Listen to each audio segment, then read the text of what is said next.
Hi, I'm Alicia Khurana. I'm a business marketer by profession, and today I'd like to share my secret. And it's not a secret, it's actually a warning. Please never travel without activating your cards. So I'll give you my story here.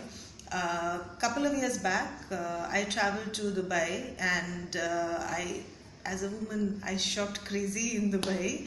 The souks are amazing, so are the local malls, and everything is beautiful about Dubai. So I shopped crazy, and I always felt that okay, even if I shop, I always have my cards, and I can always withdraw money from my card. So I can always do that. So I went to Gul Souk. I dragged my mom along. I busted my entire cash that I was carrying. And I was like, fair, no problem. I always have my card. So after that, after our shopping in the souk, I went to the ATM's counter and I tried to use my card, and it gave an error.